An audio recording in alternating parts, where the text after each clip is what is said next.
further ado, welcome to the Morning Madness crew. And yes, we are live and in Technicolor. And when you think you don't have much to talk about, then you realize you live in a city that just should be known as damn. And that is where we are at, folks. And want to introduce my crew, my family, my lalasa. All right. Ladies and gentlemen, you know them all. Let's go around the horn style. We got Mr. Ron Thomas holding it down. What's up, Ron? What's up? What's up? What's up? Hey, man, not much. We're just trying to stay alive and stay above water. All right. And then we got the one, the only, Miss Carrie. How you doing, Miss Carrie? Hi everyone, I'm doing good. How you doing? We're making it. We're making it. And of course, this man don't need no introduction, but he is the undisputed, reigning, defending, universal, undisputed, unparalleled announcer, the greatest champion in the world. He is Mr. Laddie Daddy, Mr. Ladarius Brown.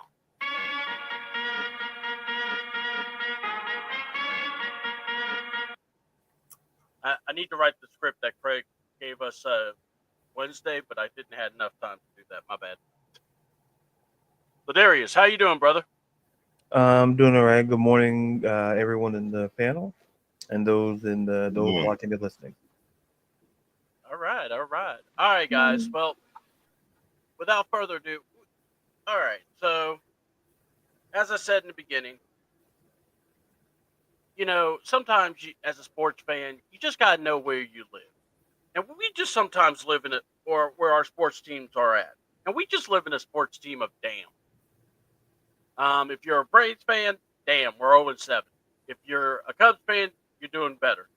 If you're any other kind of fan of baseball, every team's doing better but us. But anyway, but with that said, we're trying to really just kind of rebound, and then the coaches meeting happened. And I saw the coaches photo. You can't make this up. Everyone was in the photo but one person. Does anybody want to guess who that person was?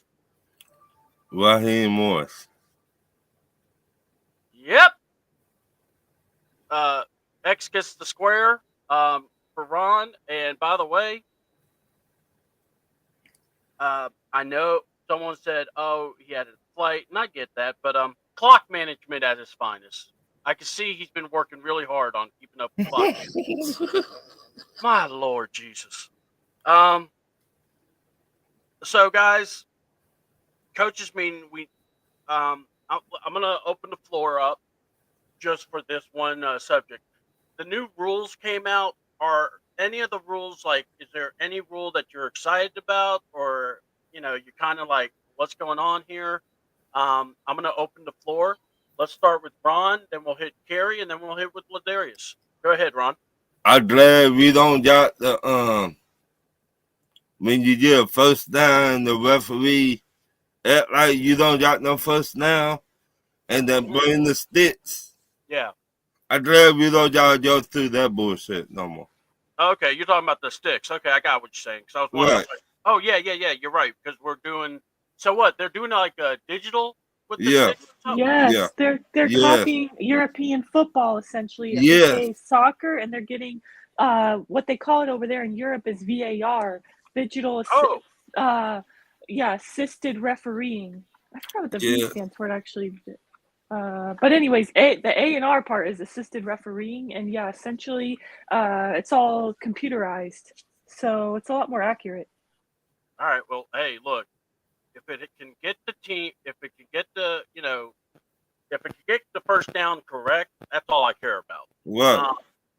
I think I was more interested in the overtime rule. So is overtime not going to be a timed thing anymore, or what's up with the overtime? Because I saw where both teams are going to be able to get a possession, but y'all tell me. I wish we could have got this last year in that Washington game Right. I think 2 games, right? That went to Right, overtime that he right. never got the ball. Yeah, actually 2 games. That would have came in handy. For sure. But Um, I love all the rule change about that time. What took so long? And it did Christmas. It feel like Christmas. I oh, finally nice. wanted these two, and I got them. Yeah. So that was actually going to be my pick as far as a new rule that I liked is that both teams get possession in overtime, just in regular season though. It's unfortunately for Falcons and not in the Super Bowl, but so far just a rule Mm. change for regular season. Um, and it is still 10 minutes long though. I think you asked that, C-Dub. It's still 10 minutes long of a period, but both teams do get the chance to get the football. All right, cool. Ladarius, I know you're hard at work, so brother, could you please give us your thoughts though on the new rules, and is there certain ones that you're actually excited about, or No, I don't want to take up much time. I think Carrie and Ron, kind of covered it. Particularly with, I especially enjoy the overtime rule, simply because games ending in ties kind of, I don't know. I'm not. I was never a fan of it. I know the NHL. I know they for the longest time they went to overtime and changed that format because you want a definitive winner, and so I like the application from the postseason and putting it into the NFL because now we have more clarity, and there's no it just all kind of clears up in my opinion. So That's a great okay. point. I didn't think about the tie aspect. That's a good point. Yeah, the ties do like because it's like counts like a 0.5 in standings, and Mm-hmm. it messes with with like positioning, and you're always wondering, oh man, is that tie gonna bite you in the butt? And yeah, and God, I don't know. I'm intrigued by the rules. I think I'm glad to know that they didn't officially vote on the tush push.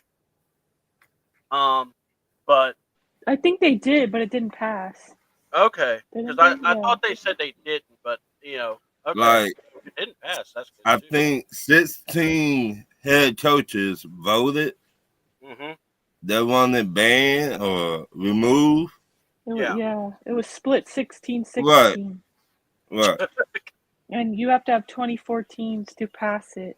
Our head coach was for banning it, by the way. Of course. And oh, don't worry, we're going to talk about him because Mm. him and his love of a human. We'll definitely talk about. Um, but yeah, I just and now okay, now in said for they were showing some pictures, all right, and maybe Ladarius, because you're good at remembering people, how long people have been there for certain years. What the heck has happened to Kyle Shanahan? I remember he didn't look so haggard. That man looked like he got beat up and was on a bender. He did not look good in his photo. Yeah, Ron. I told y'all. I told y'all. Till you do right by the Atlanta Falcons, we're gonna hunt you every day for the rest of your life. Till you do right by us. You and Dan Quinn. But Okay. Well, Darius, what say you, bro? you know, like I said, I don't want to take up much time. My whole thing is listen. It just goes to show you that the NFL gets to you one form or another. It's being an NFL coach. It's a thankless job like many other jobs, and I believe he was hired the same year Sean McVay was hired, or somewhere around that realm. mm-hmm. So you could, like I say, the job just gets to you. And for Kyle, he was looking great, but now there's questions about San Francisco. Listen, and when you're getting paid millions of dollars to make big time decisions, it gets to you. When you're in a position of it's a sort of a win now league, more or less for some teams, and for San Francisco, they have some questions, and I think you could kind of see toward last season how he was kind of trying to figure out just simply what to do with all the injuries he had. So, like I said, I'm not going to judge how he looks. It's just that he, hey, when I saw it, I said, yeah, when you're at a job long enough, it can get to you, and I think it's getting to him, but I don't think it's going to impact his season. But I think it's definitely getting to him to a certain extent. Totally understand. And let's see here. So let's get into our debates because, when your owner speaks, things happen and you kind of want to hear what they think. And oh, here we go. Got a comment finally. We got What's Good Chat by King Richie. King Richie, what's up, man? Hope everything's going well. Thank you so much for joining the party. We're just starting. So, one thing I wanted to talk about. So, let's talk about an owner that actually owned up to something by saying that they missed on the deal with Deshaun Watson. And that would be, the obvious. Thank you, Mr. Captain Obvious, but still, and it couldn't happen to a better owner because we're hoping to do business. But anyway, and I guess they met at Chipotle, but we don't know about that. But anyway, Dean and Jimmy Haslam, and the man threw his wife in this too, by the way, which was even funnier. So look, so obviously the Deshaun Watson error was an error. It was and this will, I don't even know where this takes Deshaun because he's pretty much, this man's going to be on the roster, but I don't think he'll be playing. And we don't even know how this goes, like what they're going to be able to do. So, because I don't even think there's a way to trade them unless, some team wants to be nice and everything. But what do y'all think about the whole Deshaun Watson, fiasco, the trade? Look, we were right there trying to get him, and we're going to talk about Mr. Magoo's interaction about that. But anyway, what do y'all think? This what happened when you jump in front of the smoking gun. When they heard we were going to sign him, and they said, "Oh, Deshaun, how much money you want?" He gave them price, and they said, "Done." So you, like my auntie and my uncle, and my wife sometimes tell me, you get what you pay for. Damn. What you put out there is what you're going to get back. They seen the nice and shiny toy, Deshaun Watson. At the time, he was MVP-ish on that level, in my opinion. I just speaking for me, everybody. So don't flood my Facebook page and my messenger. But he was doing very well with the Texans, in my opinion. Yeah. So, yes, he had off the field issues, all that. I'm not going to get into all that. But this is what happened when you don't got no offensive line. When your offensive line cannot stay healthy, your quarterback going to get injured. This what happened. And they jumped in front of us and gave Deshaun Watson everything he wanted. So thank you. Thank you, the Cleveland Browns. Thank you. All right. Carrie, you want to comment or you have anything to say?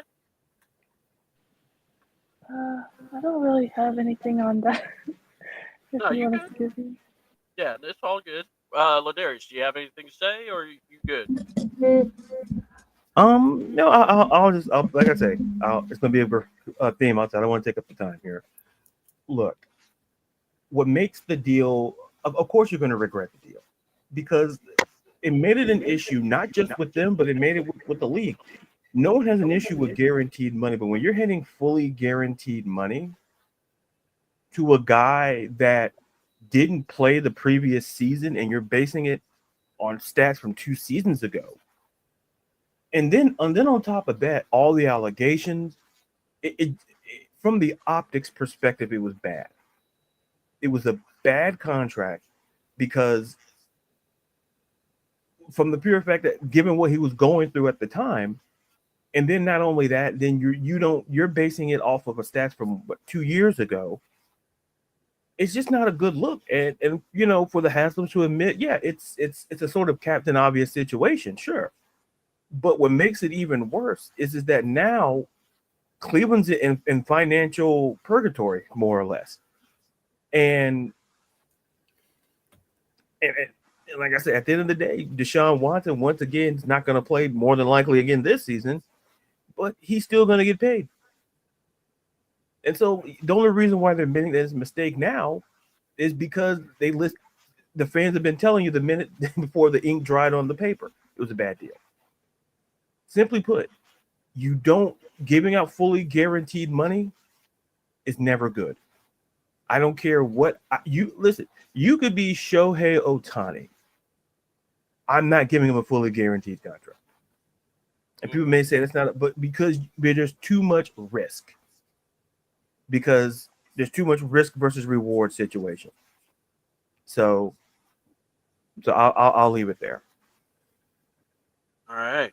I mean, and look, the only reason I'm bringing that up is just because I said it's one of those you rarely hear an owner say, "Hey, we messed this up," and that's kind of where I was coming from. But thank you guys on that. And look, we got to hear from our owner, Mr. Magoo. And you know what? I don't feel bad in calling him Mr. Magoo. Because, man, we got to talk. I don't think he will ever really want to go to the Browns. I think he really wanted to come here, and he used them for the bet. King Richie, I'm with you, man, but we're going to, don't worry, we're going to go into everything. Good morning, fellas, Carrie, everyone in the chat. Happy Thursday to the South. And then, hi, everyone. Good morning, fellas, and Carrie, everyone in the chat. Happy Thursday from Miss Pam. Good morning, Miss Pam. So King Richie and Miss Pam is here. We got there. Thank you, Ladarius. All right. So look, Arthur Blank made some comments, and I basically listened to some of them, and I divided it up in a pie. Now, the only reason this pie wasn't done 4 ways was because one guy is back at the Rams. And, he didn't, know how to coach defense. So, and he's in a lake onto his own. So, it's all good. But we need to really talk here. So, Arthur, and I'm basically splitting one comment he said, which was about, Terry, no, I made it very clear to Terry. I made it very clear. My problem is this. I'm done hearing disappointment. You have not been in the playoffs since 2017. My beard had more black in it than now. I would like to remind people, 2017 was the year after the Super Bowl. So that tells you we were actually on a good pace. We had the Super Bowl run. We made it to the playoffs that next year. And then we fell off the planet. We really did. All right. And then he talking about Raheem, saying that, they know what the goal is. They know what to do. My question, do they? But 2, what was your reaction to basically, him basically saying, look, the clock wasn't good enough. You went 6-3. You started it off. We didn't win a championship at 6-3. Last I checked, you don't get a banner for that. We went 2-6 the rest of the way and didn't make the playoffs. By the way, you swept the team that got in the playoffs. So, let that also kind of cook into that. What was it? That nice variable. So, what do y'all think about Arthur and his comments towards Raheem on that part? Ron? Arthur Blank got to take some kind of accountability for this. Oh yeah. Because you hire a second time head coach all for relationship. What I mean by that been buddy relationship. Did you hire him just because you knew him, or did you hire him because you think he'd change the team? Because he been here before. When Dan Quinn got fired, he was the head coach at that time. So Arthur Blank, you got to take some kind of accountability for this mess. You brought to the fans. I mean, we deserve more. So that was I don't know. Good morning there, Ryan from the Birdcage. Got an excellent show going to be coming up tonight. So make sure y'all check out Ryan and the Birdcage. And the group, man, they always come with. Let's see here. Hit that like button, folks. Support my dog, Ladarius. Music career, we need him on the Chirp Circus. Mm-hmm. Ladarius, man, I didn't know you were going on tour, man. We got to work. Hey, I didn't want to bring it up because I don't want to bring it up now. I felt it wasn't appropriate. But me and Ryan, we're having conversations. We're having conversations. Don't promise me you're never gonna do a song called "Lonely at the Top." That's all I ask. Ouch. Back to you. Back to the show. All right. So, Carrie, what was your thoughts on comments about Raheem from Arthur Blank? Yeah, I just feel like, I don't know, he basically didn't tell me anything that we didn't already know or didn't expect him to say. It's not going to bash him, but he didn't fully praise him either. He was pretty honest that, what we got was not good enough and things got to change. I definitely think him and Terry Fontenot are on the hot seat for sure. Oh, yeah. We'll be discussing more about that. So, Darius, what say you?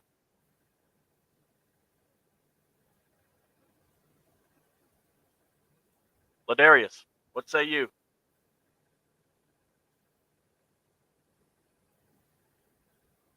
Are we there? Okay. I hear you. Oh, never mind. I see something. Hold on. He's on the call. Okay, that's what it was. All right. So what we're going to do is we're going to keep going, and then we'll go into that, okay?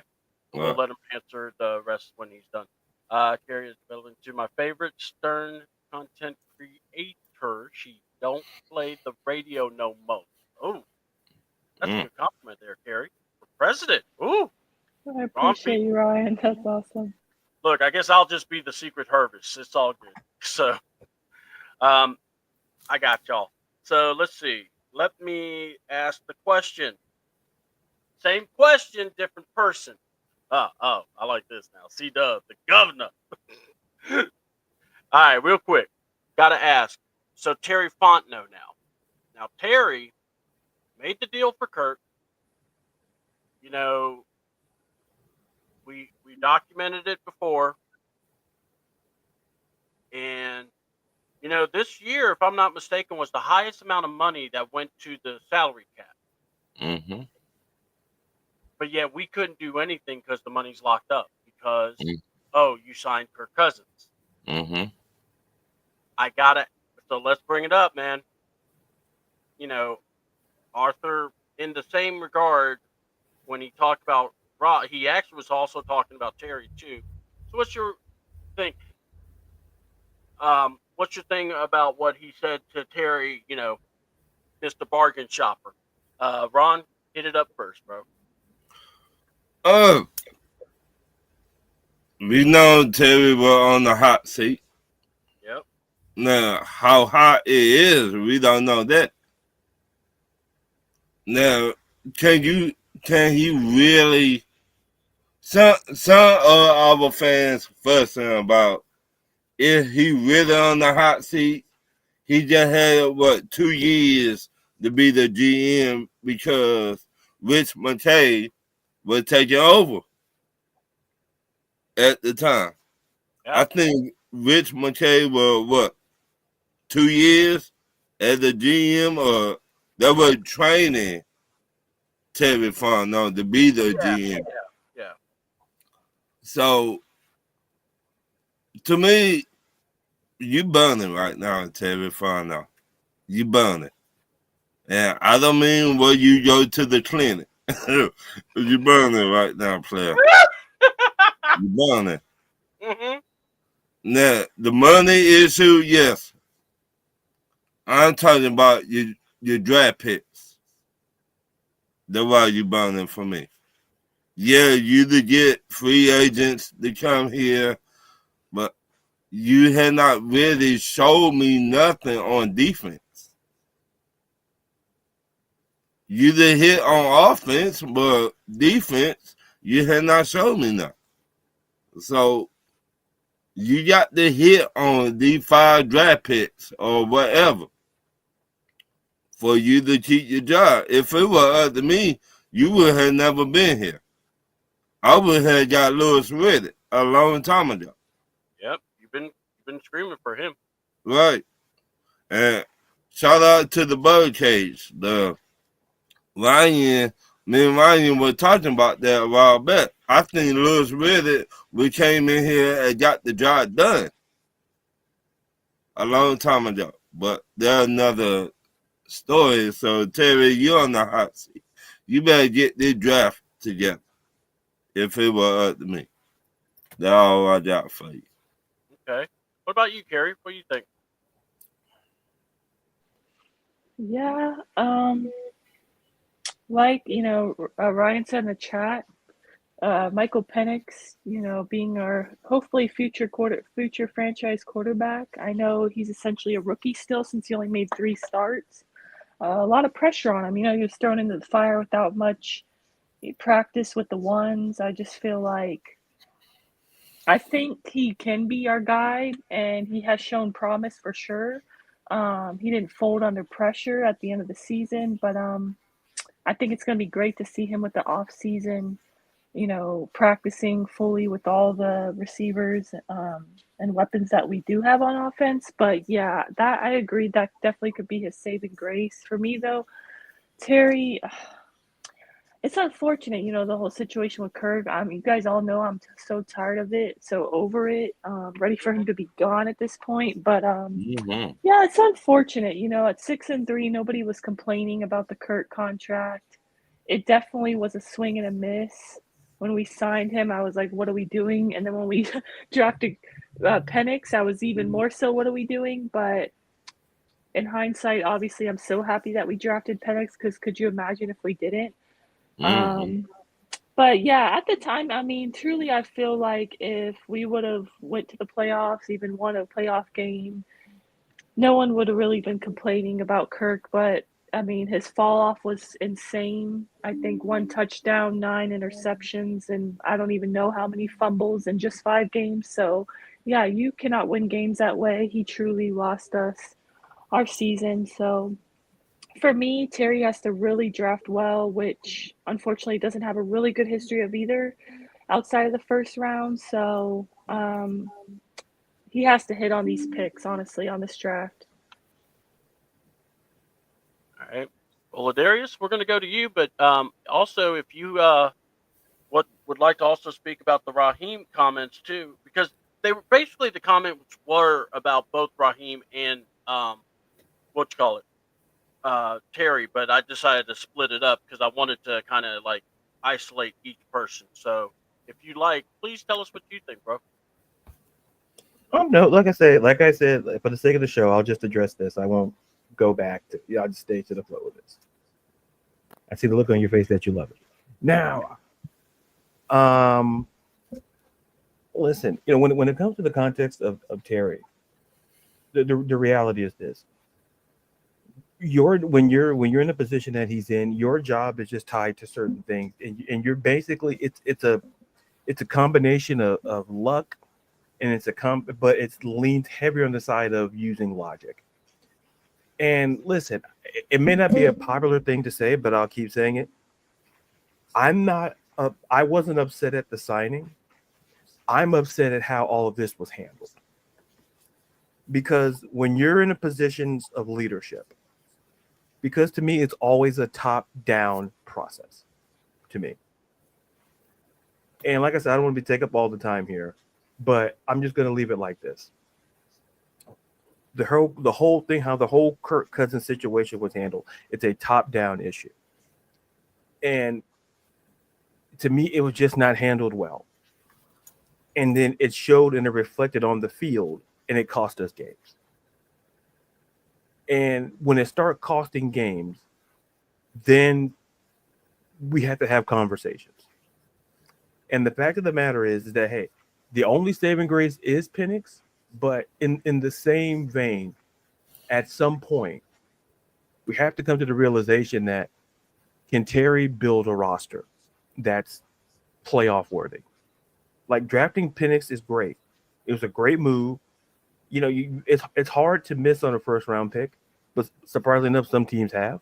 And now you see kind of the downfall of that to a certain extent. But penultimately, when it comes to Terry, I'm not going to sit there. I'm not going to be, like I said, having to follow Ron and Carrie. It's, batting third in the lineup. I guess I don't know what to do. But to their point. Stop. No. I'm just, like I said, We value your opinion too, no, and it's just as important. We're not. No. People come for you guys. I'm the executive producer. That's just not true. I show up to catering. But and they put a mic in front of me. But to kind of put a button on it, it's simply like this. For Terry Fontenot, it's basically, listen, it's just, to me, I just go back to the top-down process. The whole Kirk Cousins situation could have been handled a heck of a lot differently. And it's hard not to look at guys like Terry and Raheem and Arthur Blank, the triumvirate of that top-down process. At the end of the day, the signing was not terrible. But there's question marks that I still have. And for Terry, yeah, we all know it's a must-win situation, but this roster, how this roster looks, will tell the tale. And it'll be a reflection of him. And we'll see when this, listen, we got a long way to go. But, I've talked long enough. Back to you. All right. Well, Ron, give out your shout-outs, and, you have to go quicker than we thought. So go ahead and do your shout-outs and plug, brother. Shout out to everybody on the show and in the comments. Like and share the show.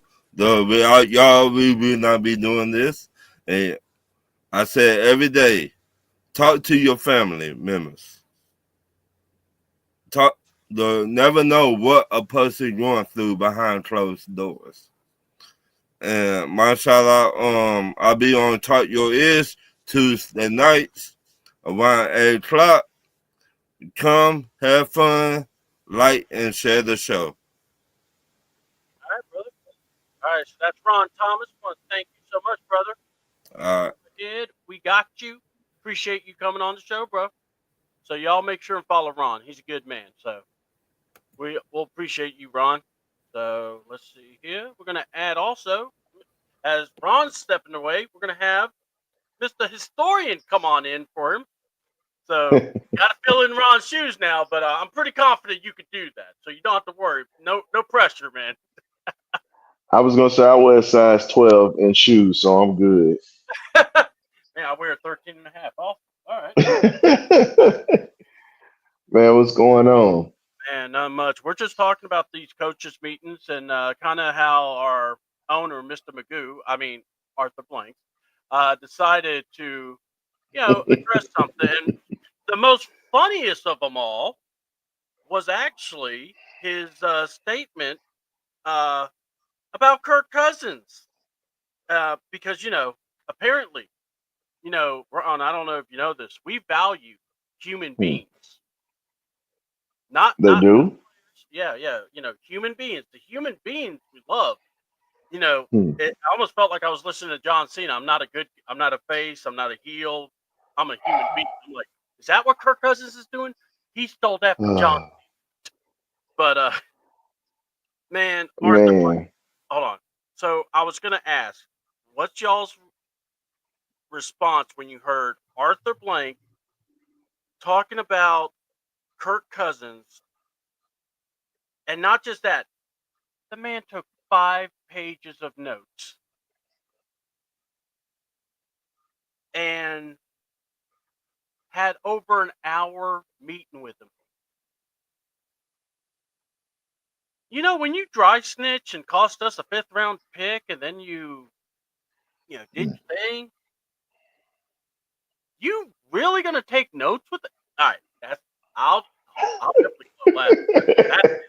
But anyway, so Ryan, since Ron's not here, you step in for Ron, and then we'll let you talk about whatever you like after. But what would You, you like to think about this? Because this was quite the comedy show when I heard this. do you remember does anybody remember Casey and JoJo, Casey, the yes, singers? Yes. yes. Got Do one you of the songs. remember do you remember the song Life? I shouldn't have went down this road. Why did I get life? Life, life. That's what I feel like as a Falcons fan. We got life of losing and messing up cash. See, I was listening to that song this morning on Sirius Radio, and it just made me think of the Falcons. This is a lifelong sentence right here, and I'm okay with having this lifelong sentence because I've been doing this since 1991. I'm telling you this now. I've been doing this for over 20 years. So again, I'm used to this. There's no reason to get upset at this point. We Falcon fans, honestly, outside of the lemon pepper wings or whatever that comfort people for depression and fried fish and everything, you also have to remember most of us have high blood pressure because of these damn birds. Seriously. Yeah. So at this point, it is a lifelong sentence. But getting to it, let's just be honest, man. Until we really get to a point to where we really take this thing serious, we're gonna continue to have these type of morning powwows. Yeah. I can't trust my management to make competent judgments. And we have people that defend the BS. And if you saw last night, I went toe to toe with Smitty and K Dub last night when they were talking about some of the BS, and I wasn't defending that. I got called ahead in the chat. I'm okay with that. But at the same time, those are my guys, though. But some of the stuff they said last night, I kind of said that. I was like, I can't get on board with that. It sounds good, but we got to think in reality. What moves do we really make in this organization to put us in a position to win? Honestly.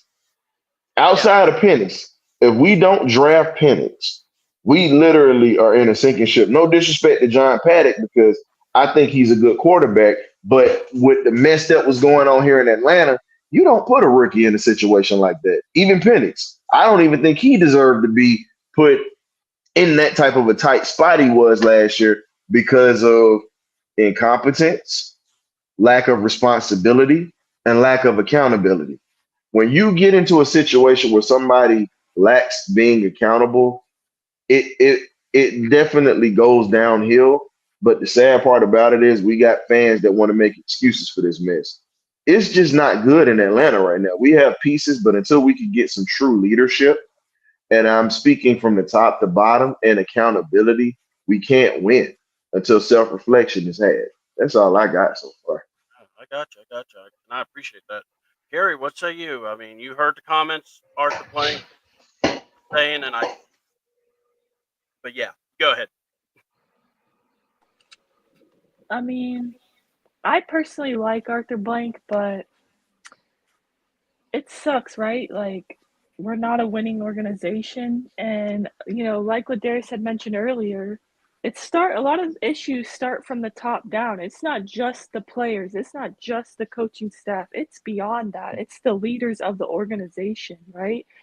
And I don't know. At some point, I wonder, is the leaders of this organization more so, how do I put this? Like, all about family, all about friends, buddy, kind of like how Raheem, wants to hire his friends. And maybe that's why Raheem was brought back, because that's a familiar face. It's almost like we're trying to give our friends and family jobs, but they're not the best option to help you win or help you succeed in your business.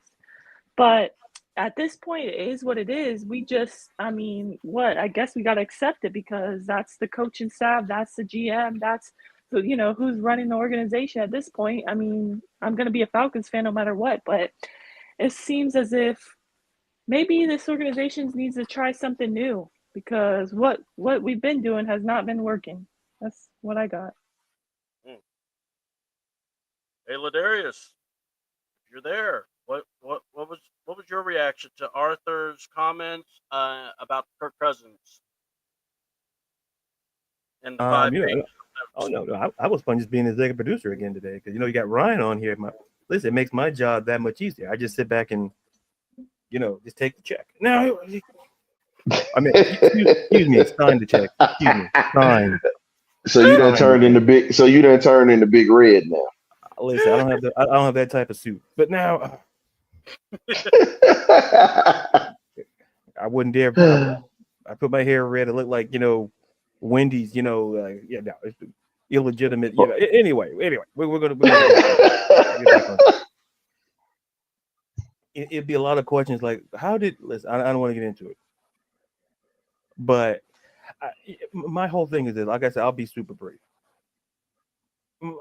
My whole thing is this: when it comes to Arthur Blank, this whole Kirk Cousins situation, like I said earlier, it is a top-down process, and when I look at when you have to take 5 pages of notes, listen, back in high school, we had to take notes for classes and stuff, but not in my life have I ever took 5 pages of notes in an hour of class.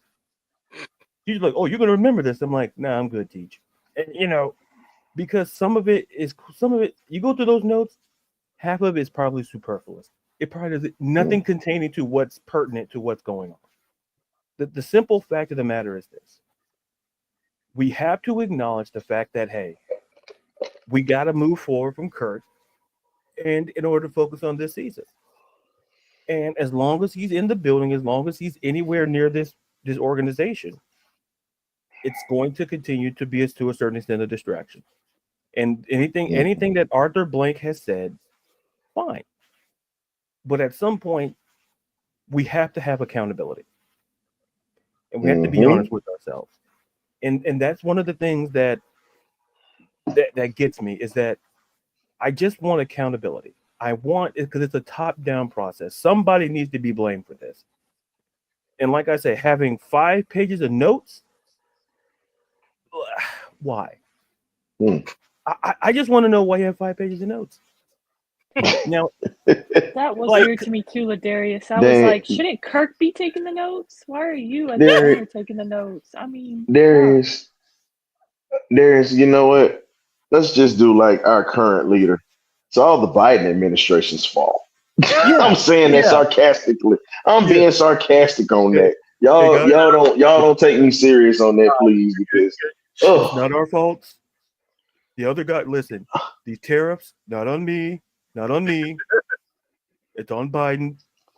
He told me. He told me when I was being inaugurated that he wanted to do something. And listen, I'm just doing what he told me. I got you. Yeah. Well, Mr. President, it's nice to meet you. I got my man D. Orlando Ledbetter in the back. We sitting here talking about what we gonna do with these Falcons this year, and I'm just gonna be honest with you, man. It's real good when you can get into the building.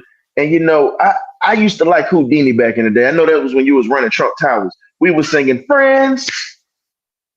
How many Man, of us have them? I don't have the moves, but Friends. that sounds familiar to me. I danced. I can't show these moves now. I'm a leader So now. But just I had the no, best dance but moves but but but in the but but look, world. look, look. Go ahead. But, Mr. President, but this is what I'm just telling you.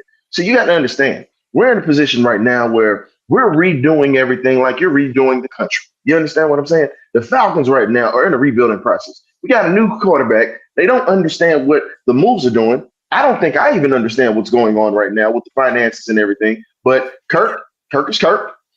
We had to ship Grady off to Chicago. Had to make some room for the new guys. The new guys are the future, and just like you're having everything in the future at this point, hey, D Orlando, hey man, tell these guys what we got going. We got a cookout going next week. Got Yeah, we fried do. fish, chicken, and all, baby. We got a cookout. We got hot dogs for $1. You sorry? And we got and then we got my girl Miss Carrie in the building, aka Miss Tori McElhenney Jr. She definitely comes down through the clutch for us every week on the shows, man. You know what I'm saying? But people just got to understand what I'm gonna do. I'm gonna bring this Jersey swagger. Got my Jordan, got my J's on my toes, even at the workplace. And guess what, man? We gonna do this thing right, baby. I'm just shuffling right now, as I always do on the practice field. You understand, Mr. President? We gotta have some swagger with this. Gotta bring the juice. If there's anybody, I'm the most swaggiest president in American history. More swaggier. Fun fact, Wow. more swaggier than fun fact, Thomas Jefferson. Fun fact. Fun Wow. fact. Oh You man. can look it up. You Learn can look it up. You can look it up. Abe Lincoln didn't have a chance. Can't dance with a hat on. Can't do it. Mm. I Oh, can't wear man. hats because of legal reasons. But the point is this. Hey, I understood about, when you talk about swag, I stopped listening after swag because when you said swag, I can relate. And let me tell you something. Oh man. We're going to make America great. The Falcons great. Listen, I can only do so much. I can't go to I can't even leave the White House even. My own wife's not even here, so that tells you how it needs to feel. But she's talking about distance, and I'm like, oh, I get it. But You come to my home state of New Jersey. That's where I live at when these Falcon fans want to chase me off or whatnot with pitchforks and axes and everything else. Guess what? I'm up in New Jersey sitting back kicking it right in the Hamptons. We definitely can go around and have a good party. hey, you know what? I like how you think. I might have a job for you, but something about something. I was told in my ear something about PEI, and then I don't know anything about that. I'm not in charge of that. You don't want to. Hey, you don't want to. Don't worry. You don't want to put that out. I'll make sure I put you down for season tickets. Oh, hey, you know what? I'll be there just like with this job, 7 hours a day, 4 hours a week. So clearly, I'll be there for the team. I'll support. If we start losing, you guys are losers. I don't support losers.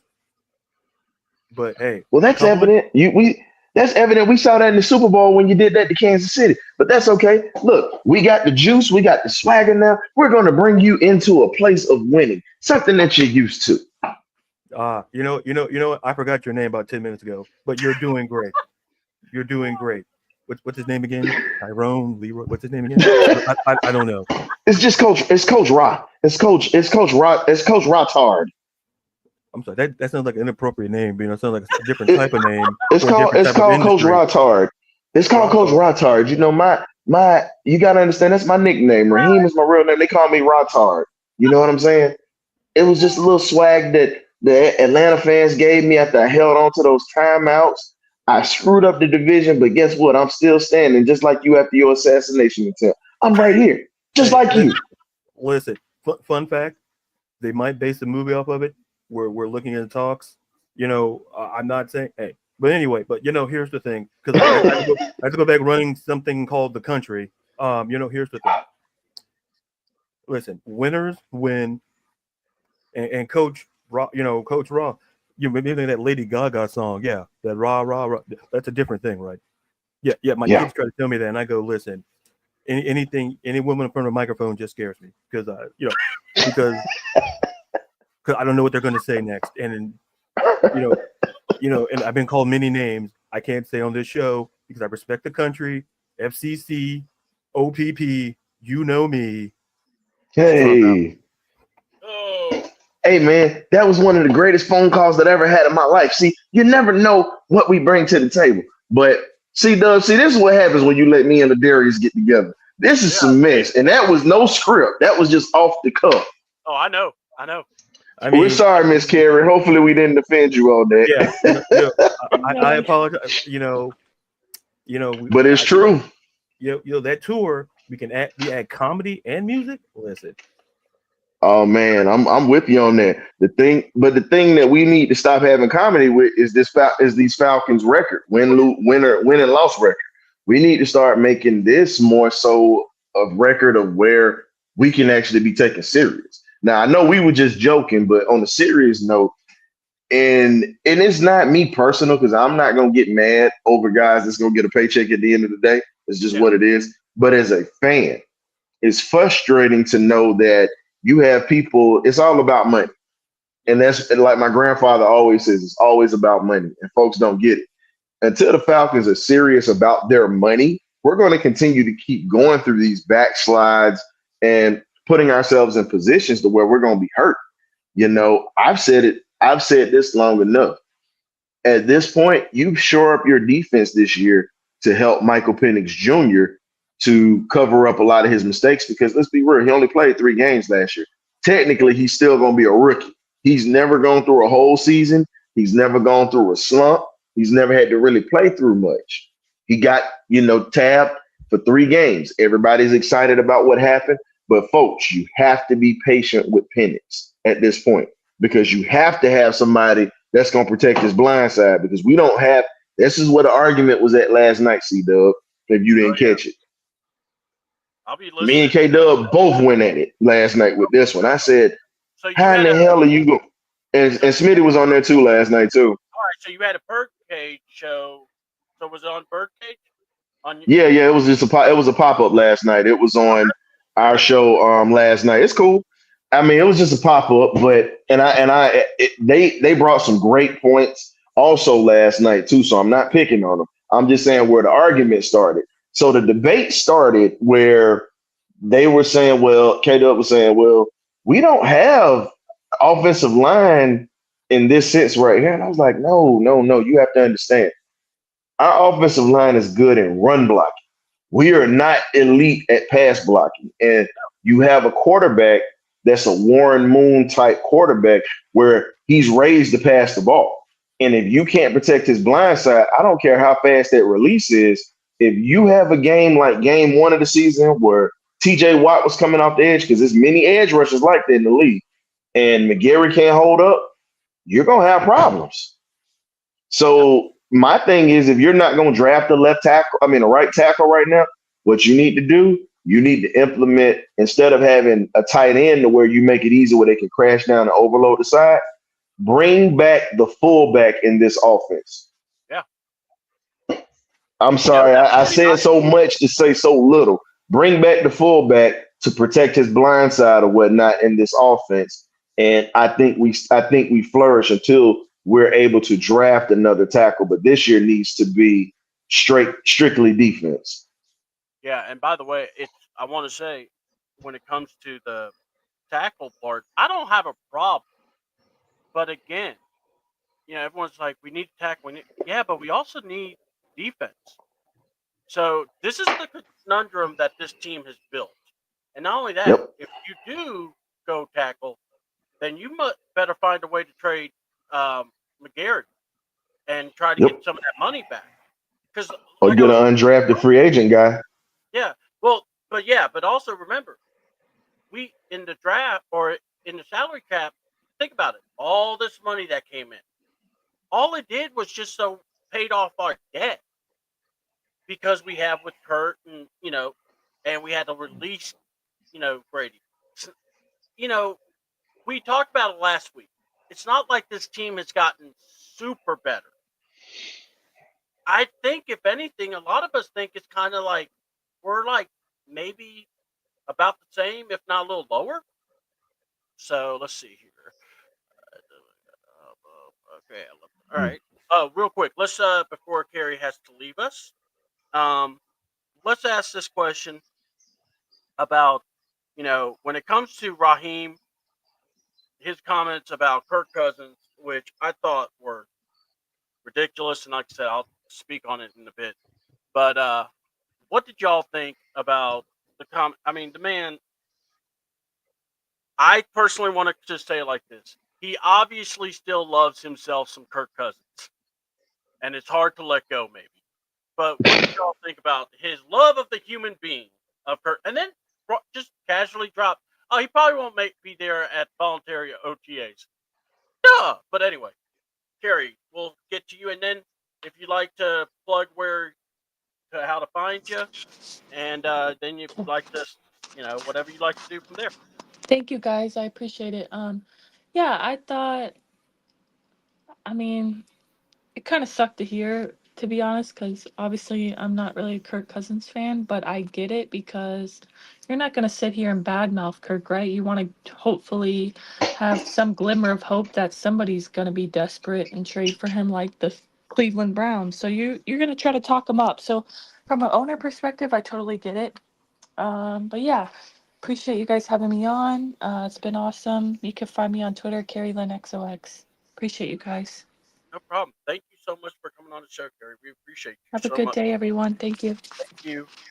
All right, so it's us three. Bye, So, Carrie. all right, so Ryan, go ahead and tell us what your view is of Mr. Raheem and his I, apparent love affair of Mr. Kirk Cousins. I apologize for my camera going out for a sec. Forgive me, but Oh, it's all. I mean, Uh, let's just be honest, man. Those guys have had a friendship since they were at Washington. So over the years, he got to work with the guy. And I understand when you have a working relationship with somebody and then you become friends with them, it's really difficult and it's really tough to not badmouth somebody that's your friend. Like it's okay to tell the truth, but a lot of people can't badmouth. He's not gonna badmouth his buddy. And I understand that part, but on the business side of it, you got to keep it real. Kirk just, I'm not even going to put all of that on Kirk because Raheem's got to take some of that blame too. But Kirk also had times where he underperformed this year. But hey, he had us in a position to win the division, which everybody keeps forgetting. So again, you're not going to badmouth the guy who pretty much damn near delivered the division to you. But no one wants to talk about how the defense folded like a cheap paper fan. So I don't see him bad mouthing Kirk because he gave Raheem a solid start. Just didn't end well. That's all I got. all right. Well, Darius, what say you, brother? It reminds. It's a situation. It's a borderline, like a Lifetime movie, to me. Where if you watch it, like you notice how, like an obsession, and it feels like and I understand what Ryan was saying. The friendships, and that's fantastic. But like I said, going back to the context of being a Lifetime movie, listen, that stuff can turn. And listen, it's all great in the beginning. We see, oh, ha, and then later on, then you start seeing little nuanced things throughout. Like it borders on the line of obsession. And when you become obsessed with someone, it makes it super hard for you to be objective. And what you do is essentially you block anything that's said negative about your obsession, you're not trying to hear it. Despite that there could be some truth and validity in what other people are saying, your obsession blocks the reality to a certain extent. And I understand, like Carrie, like I understand you want to boost his stock, but and she's absolutely right. And then on top of that, he's in a position where, hey, Kurt's not going to be there. And I understand, listen, if friendships are hard. Now, I'm not saying you pull like a Michael Corleone, what he did to his brother, nor am I suggesting what Nino Brown did. I'm not suggesting any of that. When you're holding the weapon and you start tears come out your eyes, I'm not because we're a peaceful, non-violent show, especially when Ron's not here. But when Ron's here, then that's when I take lunch. But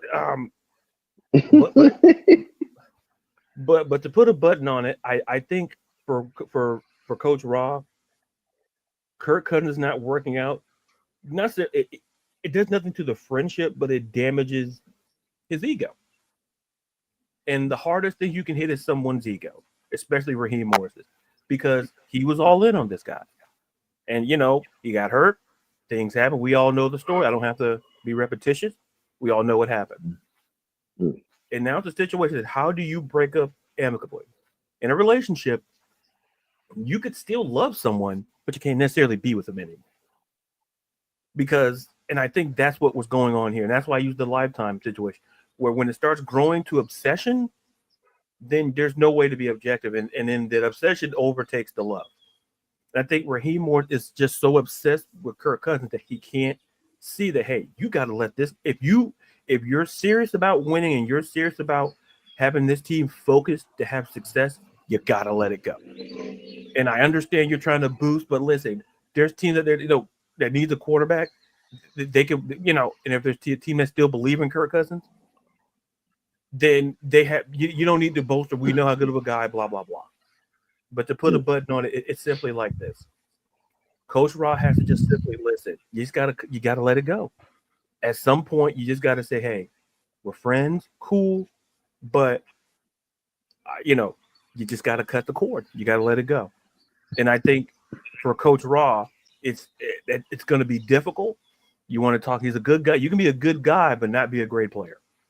Like you can be a good guy and not be good at whatever else you're supposed to do.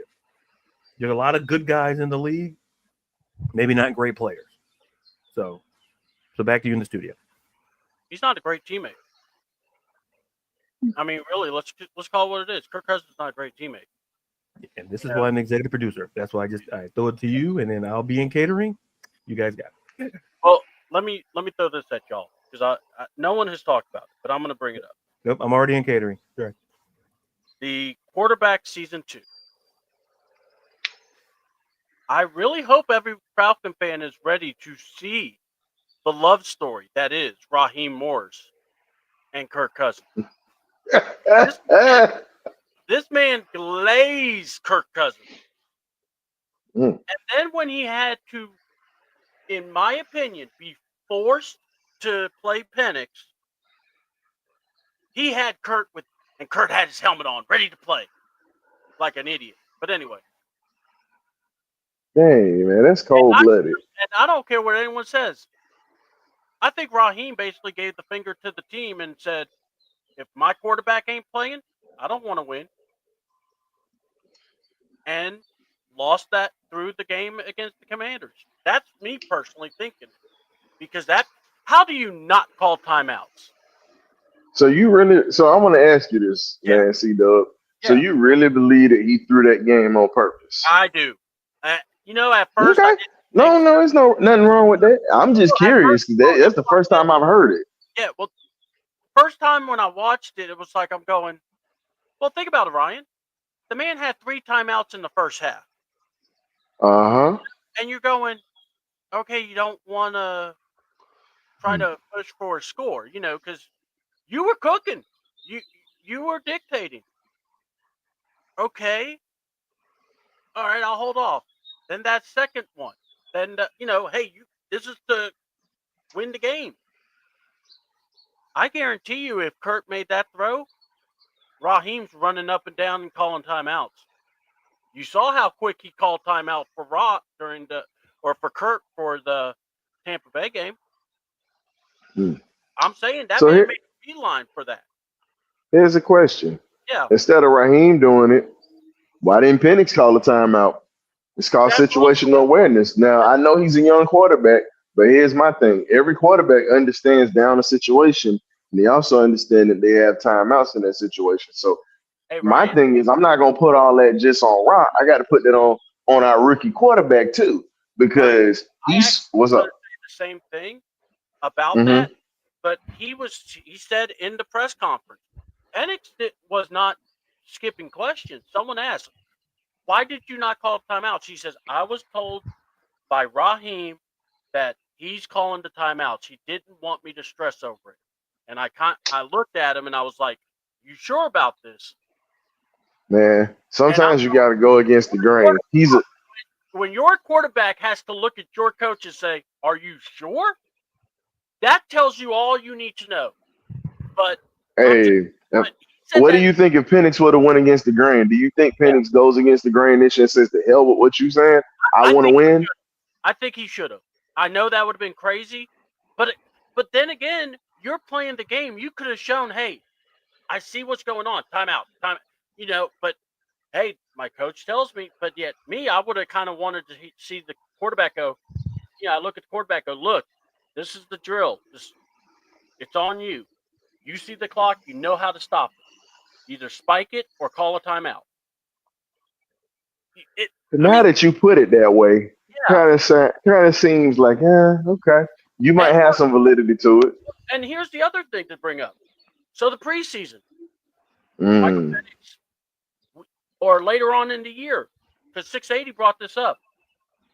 London and everyone was saying we didn't get any throws with Penix until the week of the Giants game. He never was being, prepped. So that's another thing. See, and that's why I say I want to see quarterback season 2. I want to see the nightmare season, because here's why. Because I remember the first season, Kurt would have these people come in and check on him. He never went to the doctor, he got his people. And I was like, oh, because I actually had to watch it again and kind of review. Mm-hmm. Kurt, and then the thing that kept coming into what I kept seeing, Kurt and the coach always were on the show. So when Kurt would do something, they have the coach to respond. I know Raheem's not going to look past getting in front of a camera. So that's why I want, where everyone's like, oh, I wonder what happened. Oh, we're going to find out. Because you can't tell me in one breath you love the human being. You're in love. You're in a Lifetime movie with Kirk Cousins. No Diddy. And then no baby oil. And then in one spot, then tell me, oh, he doesn't care because he's just a quarterback. No. That man in the press conference kept calling Kirk Cousins his elite processor. Kept talking about how they need, and when you got a 95's window model, that wasn't an elite processor. But anyway, Kirk Cousins, when they went 6-3, oh, life was good. But then after that hit, I want to see what happens. I want to see did Raheem, because see, no one's thinking about that part. That quarterback series is going to follow that. They followed the whole Mariota till he quit. And I guarantee you, deep down in Raheem's heart, when against the Giants, he was hoping that Penix would struggle so he could put Cousins in.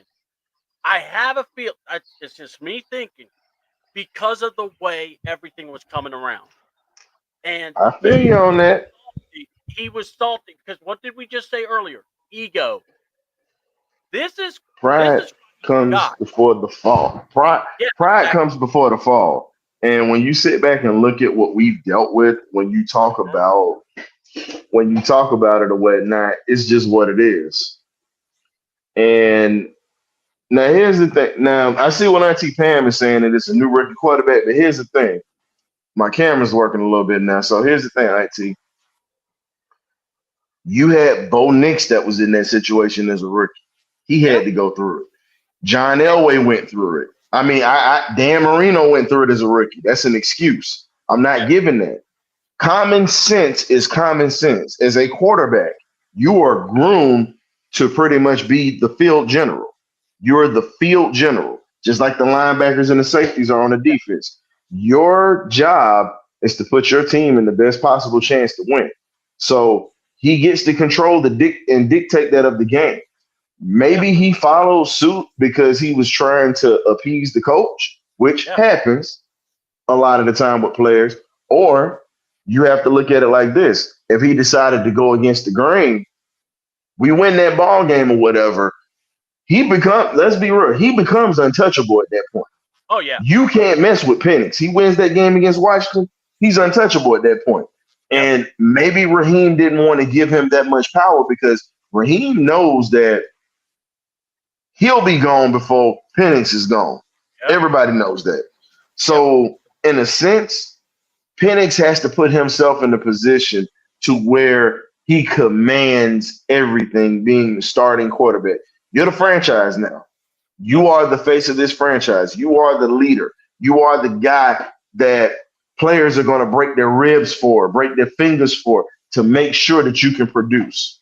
You're that guy that guys depend on. You got to start assuming command like that, even as a young player. Now, we get that he was making throws, but it's a lot more to it than just making those throws. And we all know this from breaking it down. And if you look at it, the offense responded a hell of a lot better up under him than they did up under Kurt. Yeah. They did. And look. When you, the reason I said this over and over and over, and I've been raked around the coals, people call me whatever they want to call me, I don't care. But the thing is this, when you lobby for a guy that hard like Raheem did, and then you being kind of shown that he ain't got the juice, he can't do it. You got to put the rookie in. And it's like almost human nature to think, no, we're not going to see because of that. Because think about the Carolina game. Why would you put Jimmy Lake back in charge? When everyone talked about how great our defense was. Look, we were good, but during that stretch, we were 2-6. We should have let Jerry Gray really run that defense, and Jimmy Lake learned, as I've been saying that for the longest. But everybody wanted to go against me on that feat and you watched it when I said it, and a lot of people gave me grief about it. And I said, okay. I said, if this defense doesn't perform, as a matter of fact, you were in the birdcage when I said it before the season started. Yes. How did I say it exactly? I said, if Jimmy Lake doesn't perform, he's gonna be gone. Yeah, not just that. You were like, you could see it being done in season. And honestly, he should have been gone in people. Remember that game? Do you remember the game? And I had people think about it, CDouble. You were the only one, I can honestly say, you and Ron were the only two that backed me. And Coach Brandt was the other one. Everybody else was saying that I was crapping. And I'm sorry, I can't forget about my man, Coach Cam as well. We were the only ones that were saying this when y'all would come on after games. And it was people in our own group and people from different parts of the fan base that was saying, oh, y'all just crapping on. It's like, no, we see the obvious. It's obvious that they are not responding. If you don't see a response and you don't see this happening, you must change accordingly. And that is a part of being a head coach. But again, when Raheem Morris wants to put on a Houdini act and sing the song Friends, how many of us have them? Every time guys come in that he works with, from the quarterback spot to the defensive spot of the ball, it's nothing but a merry-go-round carousel like Keith Sweat used to beg and sing about. If you remember the merry-go-round song that he had back in the day. I remember a lot of songs. But Keith Sweat used to get people in trouble. Yeah, he did. Man. That's how Ladarius got started singing. Look, hold on. Look, you can get in trouble by listening to what was it, Keith Sweat or Angelo? Hey, you know what we need to do? You know what I'm gonna do? I might do it just for you, and I'm gonna try to make a video for you. I'll make a video of Kirk Cousins and Raheem Morris. I'm gonna figure out how to do it. I gotta make a video of Kirk Cousins and Raheem Morris, and I got to put a Keith Sweat song on there for you. How deep is your love?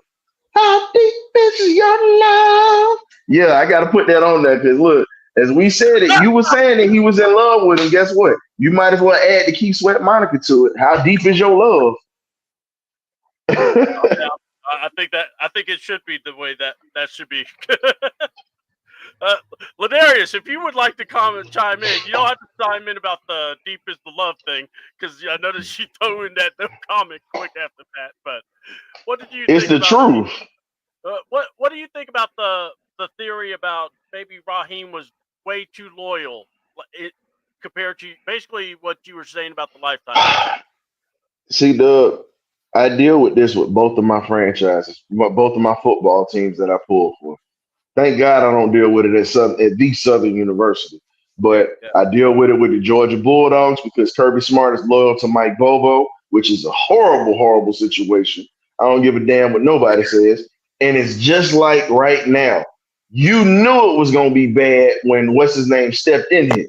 Kirk Cousins, we tried to give him the benefit of the doubt, but again, loyalty trumps production apparently for both of these teams. Now the Dogs ended up winning the SEC championship, so I can't argue with that. And they did it with a wounded team. But in this situation, you're looking at Kirk and you're looking at Raheem. It is horrible all the way around. It is horrible when you can blatantly see the favoritism that Raheem is putting out here. It's awful. What I was saying. Yeah, that's what I'm saying. You know, and okay, so now this, you know, we talked about that. So now, to me, when I heard these comments, and even though I want to say it's wishy-washy as hell, I think, look, I have nicknames, and God knows people hate them or love them. But look, Raheem is Ha-Ha Kiki Ra, or Tap Dancing Fool. You might as well call him Rotard. That's his new nickname, Rotard. I like that one better now. But anyway, you know, we might get in trouble.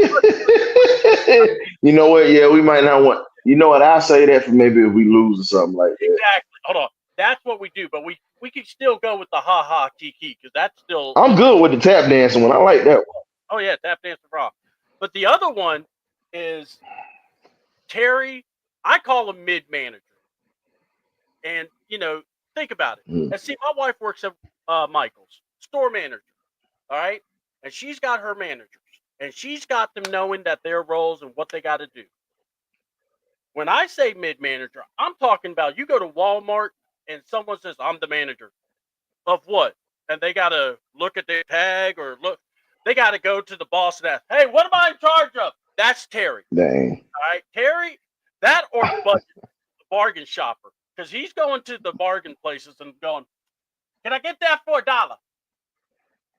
That linebacker. Terry, $4. hey, you know what? You know what you should do? You should go back to I know Ladarius is in production right now, but y'all should go back to I'm gonna get you, sucker. You remember the part one? How much is one rib? That's Terry. How much is one linebacker? How much is one cornerback? Just saying. I'm gonna have to look. I'm gonna have to create the meme pretty soon now.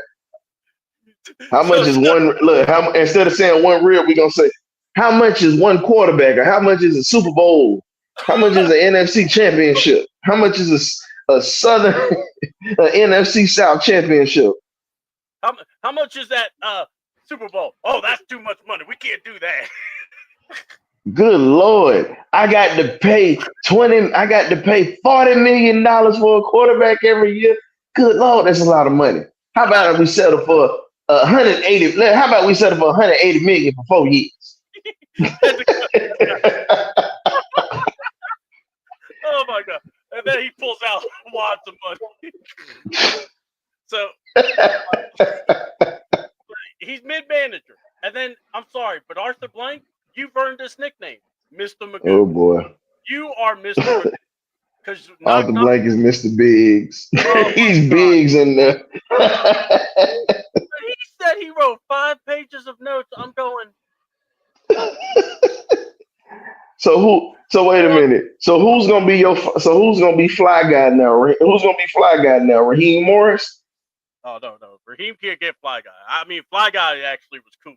You can't do that, you know. Okay, I get it. I get it to Jerry Gray because he's had to retransform himself with this team. Jerry Gray got rid of the platforms and got the Gators on his feet. Jerry's the fly guy when he had the gun and that real nice suit. Jerry's the upgraded fly guy, not the one with the He's the other Terry. But I'm sorry, man. Look, you got me over here laughing and cutting up. Normally I'm serious, but when I come in here, it's really, I'm gonna be honest with you, dog. I really love y'all format, and it's just, and I know we talking topics with the Falcons, but man, y'all make this really a fun morning show to talk to. I mean, that's What's really up, B? yeah. That's always been our goal. Dang, that's cold blooded right there. He said, "Right." He said, "You know what?" So wait a minute. So I guess Rich McKay. So I guess Rich McKay is gonna be Mister $150 is a lot of money. I guess that's gonna be Richard McKay now. He's got to be the cheapskate. Although, if we really wanted to push the envelope, we could also say that Rich McKay is the bad guy in Black Dynamite. But we'll leave that for another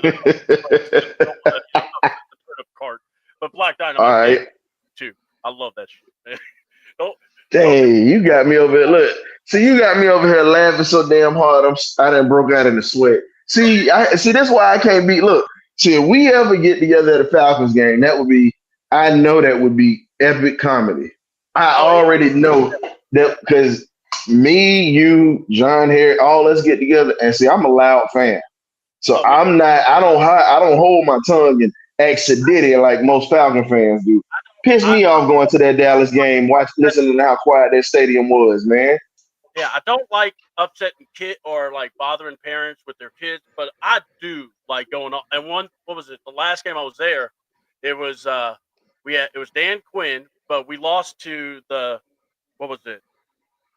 The Titans, and it was Derrick Henry, but it was also Mariota that beat us. And I'm like going, y'all letting this damn Mariota piece of crap beating us. Damn, Art Smith is probably looking more like Igor. Why are we letting Igor beat us? Like, damn it. That's like, Sergeant Slogan, do something. Sergeant Slogan? I'm like, man, come on, guys. I just think this is just, I mean, just being on the serious tip though, I think we have a lot of things that we can build off of, but the only thing is are the Falcons really willing to make that move and do it unbiasedly at this point? Because now winning a championship has to be. I'm gonna tell you, this is how you know the difference between somebody who is desperate to win or somebody who really wants to win. And I'm gonna throw a college reference in there. Let's look at Oregon's Phil Knight, the biggest donor in the world, really. Man owns Nike. He literally cut jobs. Think about this, folks. He cut management jobs. It was a small percentage, but it was a lot of money that was cut out of that small percentage or whatnot, to where he could give unlimited funds for NIL at that time. Now I know totally different from the NFL, but when you have a guy that cut people's jobs just to get money so they can win, that tells you the level of being desperate of winning a championship means to somebody. Arthur Blank, he doesn't believe in firing folks. And here's the thing. A lot of people get mad, but I say it. You'd have let Louis Riddick and Bill Belichick come up in this camp. Do you realize how many people would have been out on the street and they literally would have had new jobs? We'd have had new personnel up and down. Just think about it. I know. And it would have been people in here with no nonsense attitudes. Y'all can say what you want about Belichick. Oh, he didn't win without Brady. Man, look, was before Cleveland got moved to Baltimore, he turned that franchise from being losing into going into the playoffs or whatnot. Because if you remember, he beat Parcells, his mentor, in the playoffs. So again, they fired him before they moved to Baltimore. And those Ravens teams or whatnot, of Jonathan Ogden and Ray Lewis, those were his draft picks, by the way. And Ozzie Newsome took Bill Belichick's draft board and pretty much established the dynasty with that format. Yeah. I mean, Belichick taught Ozzie how to be a great GM. So again, when you sit back and you say, oh, he wouldn't have did this, man, please. We would have talent in this organization. Say what you want. See, and that's why I'm very skeptical, because people are like, oh, just wait for the draft. Ryan, we're probably going to get what? 3, maybe 4 people at best. I don't think we're trading down or trading back. I don't think we might. Hopefully we do. We should, but I don't think we will. And I can see these jokers drafting a tight end or a freaking tackle, which I wouldn't be mad about the tackle, by the way. But all right, Ladarius, man. I know we've been going back and forth. Well, Darius, you there? Yeah, listen, I just been listening. You know, I was gonna jump in, but I'm like, no, I don't want to interrupt the flow and the process. That's when you're an executive We, producer, you Mr. sit back. Brown, Oh, Mr. Brown, we need your Mr. Brown. We need your sound advice on this, sir. boy, We don't need you to be as if you remember Richard Pryor's classic movie, The Toy. We don't need you to be the Jack Brown wind up asshole dog. We need you to be Mr. Brown. I like. I The know you reference. remember that movie, The Toy. I don't know how to feel. Well, I like the reference. I like the reference. Hey, just think about it. Richard Pryor took $1 to be a kid's toy. No.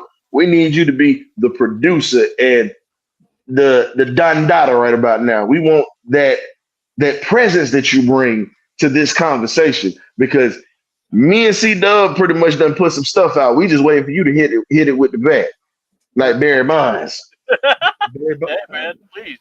And by the way, you don't have Carrie and Ron, so we gotta have some Ladarius now. Exactly. Quite frankly, Carrie and Ron were doing great, and Ryan was doing great. I was just like, hey, Carrie was doing great. I'm like, I'll see you next time, folks. No. Oh, God, y'all killing me here. But no, for real, Ladarius, what were you thinking?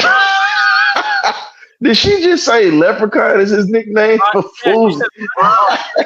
Darius, tell me what. Shout out to Auntie Pam. At the end of the rainbow, fool's gold. Man, shout out to Auntie Pam for that one, boy. That was a good one. Is she talking about Kurt or Arthur? That's my question. It don't matter. Whoever she talking about, that was a damn good joke. I like it. All right. So, what do you think what we were talking about? And also, Ladarius, you're kind of also following draft stuff too. So, what do you think about the draft? Who's the guy that we should look at? And we'll go around and talk about it real quick. I don't know where to begin. I don't know where to begin. I'm just eating my dill pickle chips. I was enjoying myself.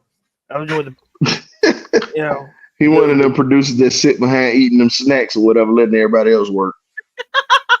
Hey, listen, the secrets of success happens for different people in different ways. So some people hard work of what you say, the hard work of others fuels your success. Gotcha. And then I come in and go, hey, I think that beat needs to be a little bit longer. And then I go back in the studio. I go like, you know what?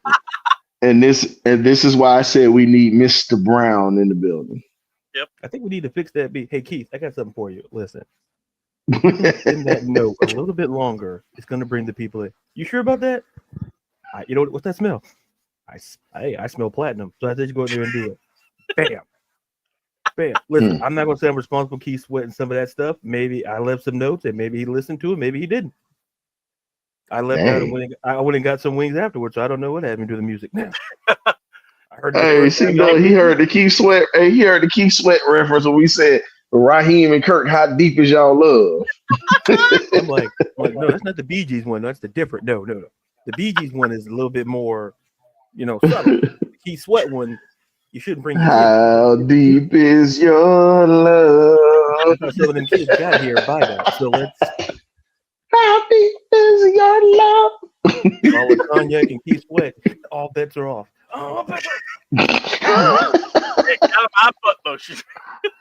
Hey man, he said, listen, this joker said cognac and Keith Sweat. You're not gonna bring.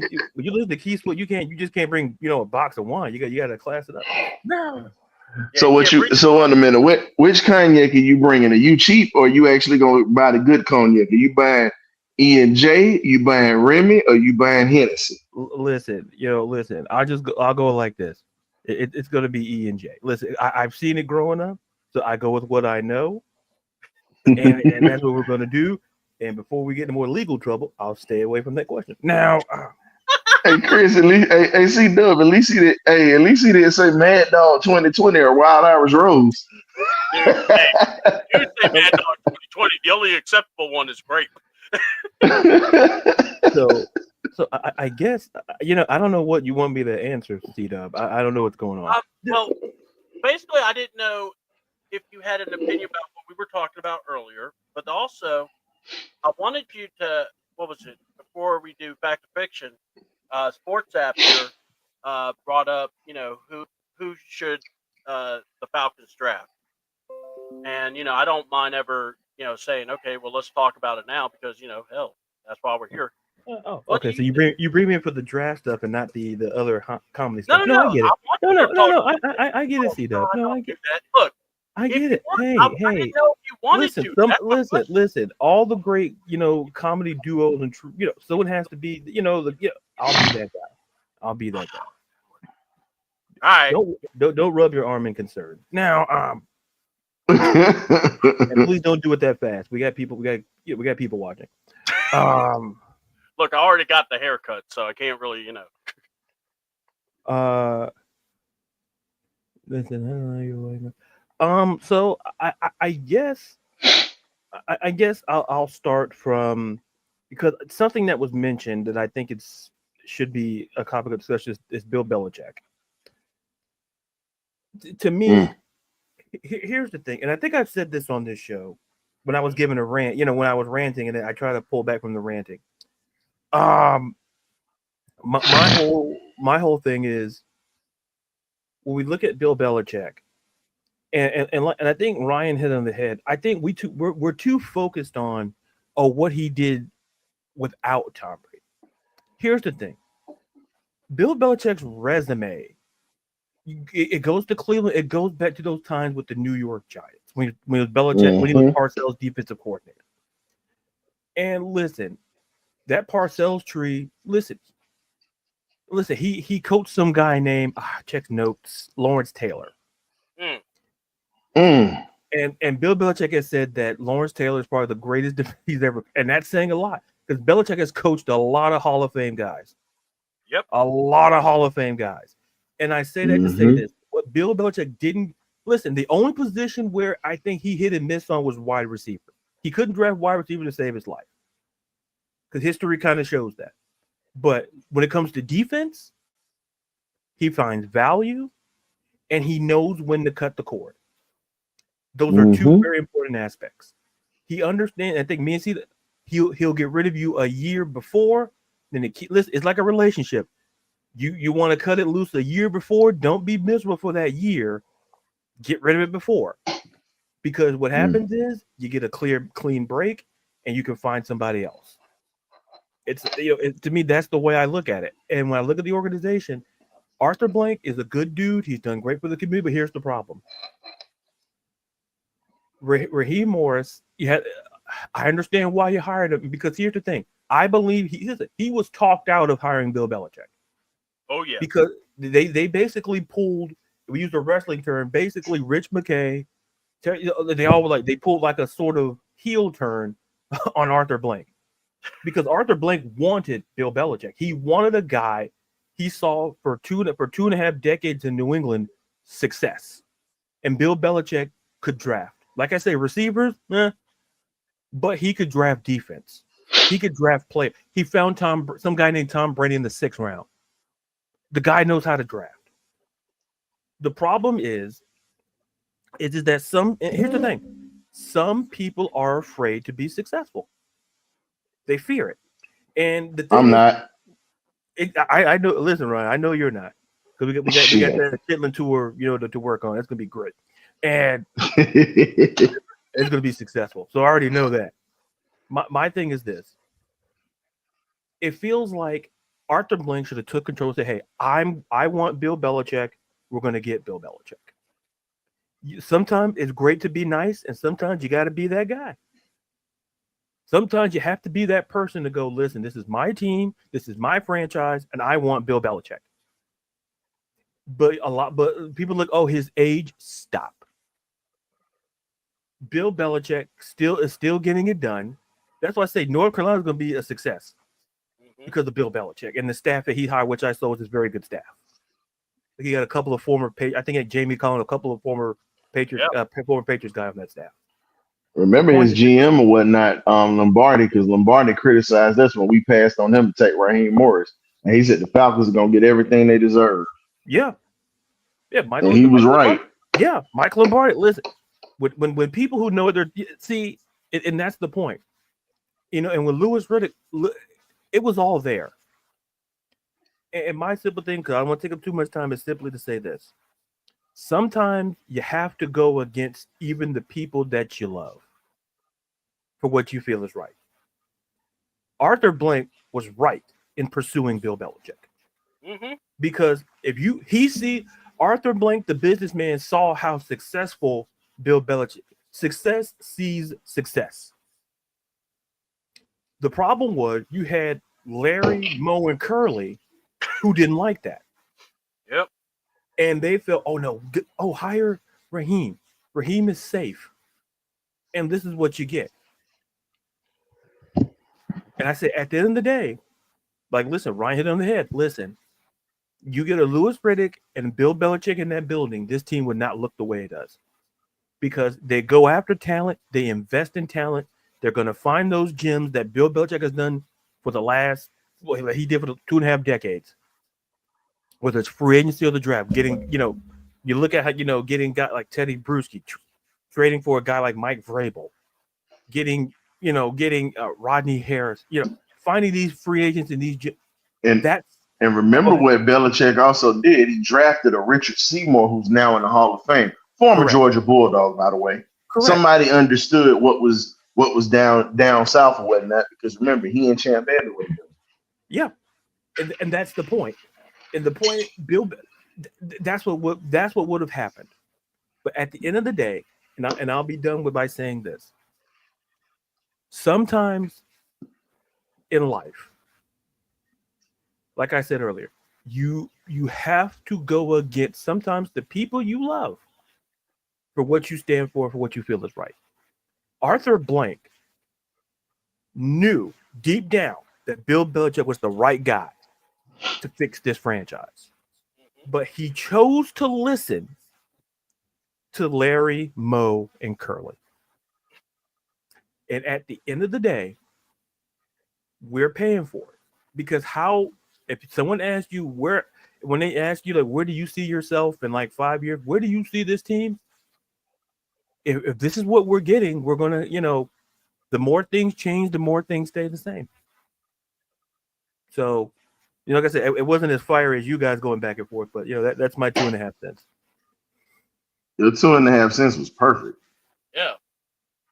I mean, you kicked it to a level that I'm very happy about. That was really good. All right. Got a question before we do Fact or Fiction. All right. And it's for both y'all. But when you look at this team and you see how everything's rolling, everyone's like, oh, just give it a chance, give it a chance. See, how we feel, I want to see our owner feel because, dude, you paid for this. I have felt this team went off the curb when after that, what was it? The season where you picked Kyle Pitts and not Renee Sewell. But it wasn't that pick. It was, it was that pick. But anyway, it was the going after Deshaun Watson that took this team into that, oh, you're now that team. When you had a Matt Ryan. Matt Ryan, I get it, was done. We're not going to debate that at that time. But the fact is, you went after that, and it literally almost looked like it wrecked your season. What do y'all think? Do you think that move was it, or what was it that really turned this team? Man,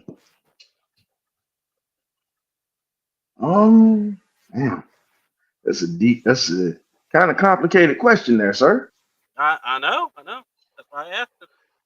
I think the turn of this team like really has been in turmoil, and we haven't recovered since 2017. It wasn't the Super Bowl that messed us up. It was losing that last gasp in the playoffs in 2017. And mentally, this organization has never been able to shake back or whatnot because it's just been it's been devastating. Been very devastating. And when you look at management has been shaken since then. It sucks. You hate it, but this is where we're at. We got people that's scared to take chances on certain players, but they want to go the conservative route. And my thing is this: being conservative all the time isn't great. And this is the reason why we're continuously mediocre. We'll continue to be that until we stop being so conservative and start taking gambles. Taking the gamble on Kirk, I don't even think that was a gamble. I felt like I think that was just foolish. The person that we could have taken was one. A lot of people say, "Oh, well, Russell Wilson want to come in." No, you didn't offer that man. If you'd have offered Russell something, he would have came to Atlanta. Say what you want, but Raheem didn't want him. Raheem wanted what he wanted, and he's pretty much got a line of bed with it at this point. We've been jacked up since 2017. Until we actually get somebody in here that is not playing the favorites and it's not doing all of this, maybe we win. But until then, like I said, I hope for the best, but I don't see stuff changing. I So got you. I'm getting ready to bounce because I got to jump back here in the job, get this paycheck. I'm on a lettuce. My pockets are on a lettuce diet. I got to keep them bill collectors fed. I hear you, brother. All right, Ron. Well, go ahead and tell good people where to find you, especially tonight. And have a good one, man. And we appreciate you jumping on the horn with us. First off, I want to thank y'all for having me on such short notice like y'all do. Y'all are extended family, and I think you guys have one of the best morning shows in the game. And for those subscribers out there, it's free 99 to hit that like button for these guys. So please do that. They take time out of their personal lives and schedules to entertain you guys, just like all the rest of the content creators. You can find myself and the Magnificent Birdcage crew on the Birdcage LLC on YouTube, Twitter. No, it was formerly Twitter, but now X and other streaming platforms. And tonight we have a living legend that's coming on, Mr. William Billy Joe, former NFL player, AFL Player of the Year, Super Bowl champ as a player, and then won 7 national championships as a coach at three different institutions, and also helped coach the Philadelphia Eagles in 1980 or whatnot to a Super Bowl with Dick Vermeil. So again, we got a legend coming in the building. So please, please, please tune in tonight, 8 p.m. And as we always say in the show, you either get right or you get left. So I'm gonna go ahead and get left so I can get this lettuce in my pocket for these bill collectors, and y'all be blessed. All right. Appreciate it Thanks there, for coming Ron. on, Ryan. You awesome, man. Appreciate you a lot. All right. All right. Well, Ladarius, it's just me and you, but I'm ready to do it. And that's our show, folks. We will see you next week on the. Oh, I'm sorry. Sorry, go ahead. All right, bro. Well, it's fact or fiction, and I'm here if you want to do it. I mean, if you want to do it, sure. I'm down. I'm ready. Like I said, everybody just left me, and it's okay. Well, here we are. It's all right. I'm here for you, brother. Why are you crying? All right. So I don't know if those in the chat are still here. I do want to go back. Yeah. Go ahead. Oh, go ahead. No. Go ahead. I was following. Oh no, go ahead. No. I was getting my mouse to find what you call it to check out. So I want to go back and answer Sports PSP, great supporter of my. Yeah. Who should Atlanta draft? If you had to ask me, the obvious answer is Edge, but it would not upset me if they go offensive line and they get if Kelvin Banks Jr. out of Texas falls, then you have a decision to make. Mm-hmm. Because this draft is about Michael Penix, whether making sure the defense is good enough to keep the basically to kind of not say protect Michael Penix, but to be kind of good enough to be a top 15 defense, or do you go offensive line and try to further protect Michael Penix? So specifically, ideally, I keep saying Shamar Stewart out of Texas A&M. Mike Green could still be there. I would love it if Mason Graham falls there, but I doubt that will be the case. So I think there's a lot of routes to go if you're Terry Fontenot. So I hope that answers your question, Sports PSP. Okay. I was gonna say if I had to pick the guy, Look, I actually would not be mad if we got Banks, the tackle. I actually understand. I actually said earlier before all this that if we looked at getting a tackle to replace McGarity, I'm down with it.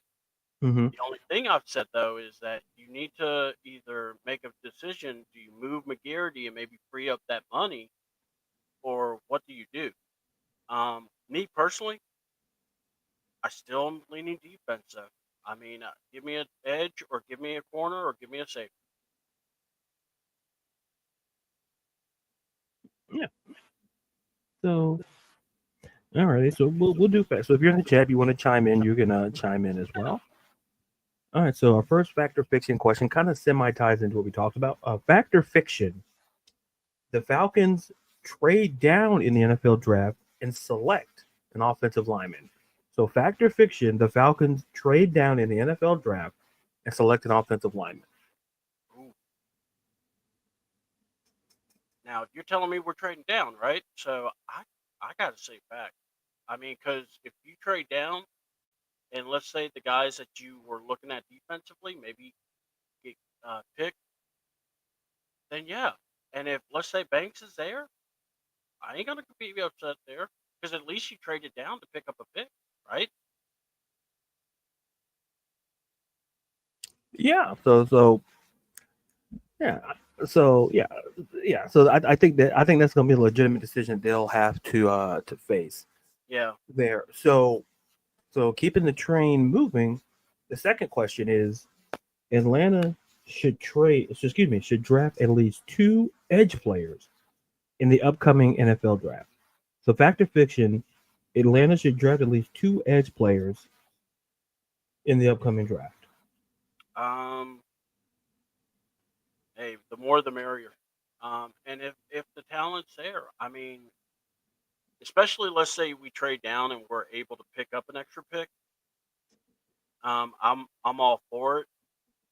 So yeah, like I said, even when I do the mock drafts, I still sometimes get 2 edge players.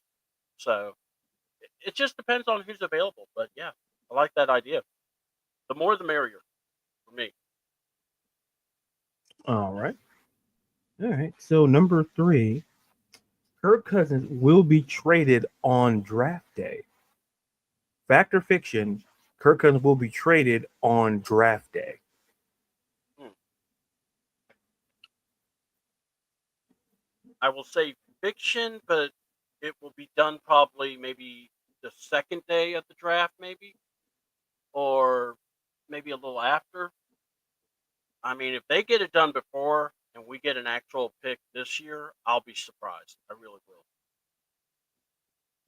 will. Okay, I like where the mind's going here. Yeah. And for the final question, it's always a non-Falcons question. Shador Sanders will fall out of the top 10 of this year's draft. Fact or fiction? Shador Sanders will fall out of the top 10 in this year's NFL draft.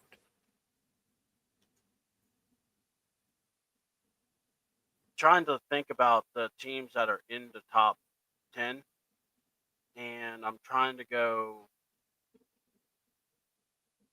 who could surprise and get a quarterback in the top 10 that's after the Giants.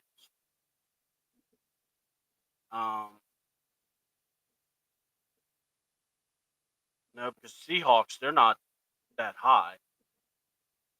Trying to think who's in the top 10. Yeah, because I think they're in the mid, I believe. Man, I don't want to come off disrespectful, but heck, I mean, he could have an Aaron Rodgers like fall. If I think if the Giants don't get him, I'm wondering who. I mean, Pittsburgh maybe at 18.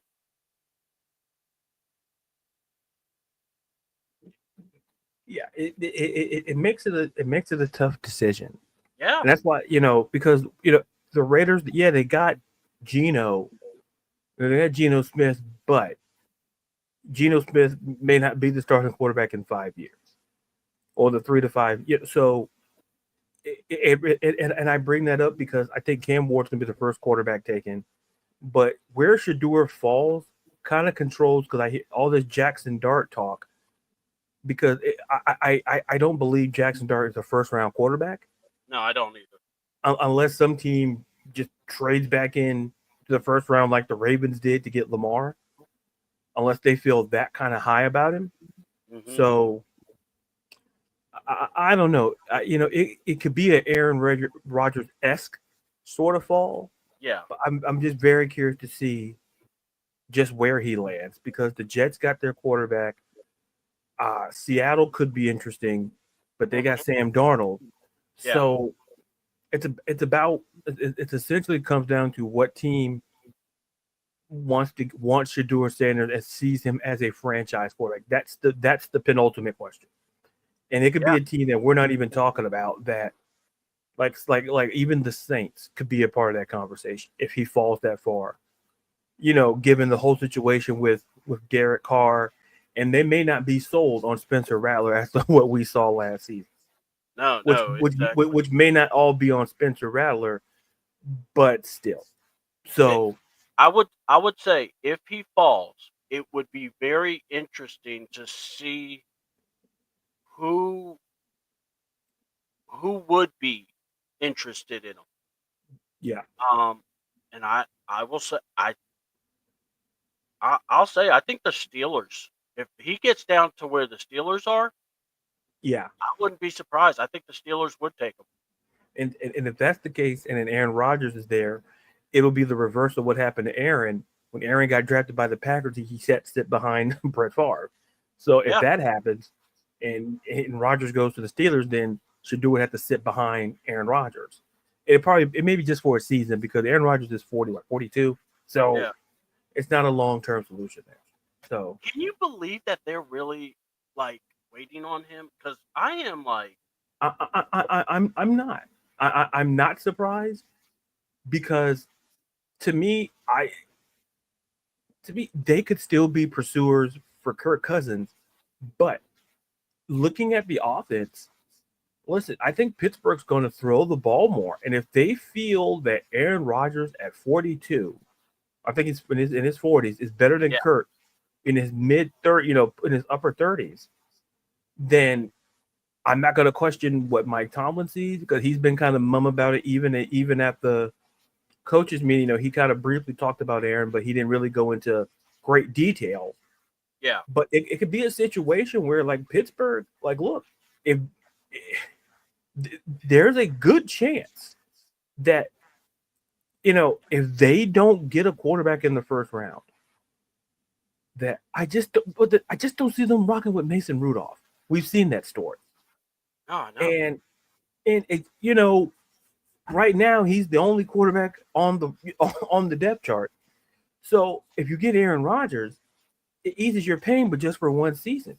So if Shador falls, or if another team somehow trades up and gets Shador, Pittsburgh is a situation where they tried Kenny Pickett in the first round, didn't work. And like their more successful quarterback they drafted in the first round was Ben Roethlisberger, and Terry Bradshaw was a success. Them drafting quarterbacks in the first round historically, they didn't really have to do it. So it's new territory for them. That's when you're going, those 500 seasons, you fall in the middle of the draft. Yeah. So it'd be hard pressed to pass on Shador. If I had to say, I think some team that we're not, I think could be. Listen, I keep throwing up a wild card team. Is that I think Kyler's going to stay in Arizona, but a team that I kind of look at and go, maybe Cleveland, because Cleveland could trade back into, they could attempt to try to trade back in and get, let's say an Abdul Carter and then somehow get Shador Sanders. Because what we saw the Texans did when they got C.J. Stroud and Will Anderson. Mm-hmm. So it could be that sort of situation where you get a defensive player, you get your quarterback and a defensive player. So yeah, I mean, So that's fact I'm or intrigued by fiction. him. Yeah. I think he's going to be one of those because, like I said, I think I could see him getting picked number 3, but then I can also see him getting picked lower. And it's nothing against him; it's just what the team is going to do. Mm-hmm. So we'll see. It's going to be interesting to see where he goes. And maybe if he, hey, if you're the Falcons, if he drops by 15, maybe you're like, hey, come on, let's do a deal. If that's what I would do, Yeah.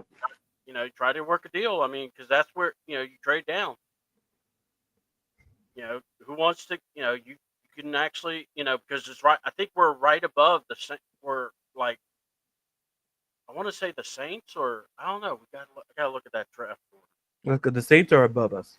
Okay, so if he gets past the Saints, yeah, you could actually possibly play the game of, who wants to take, get our pick.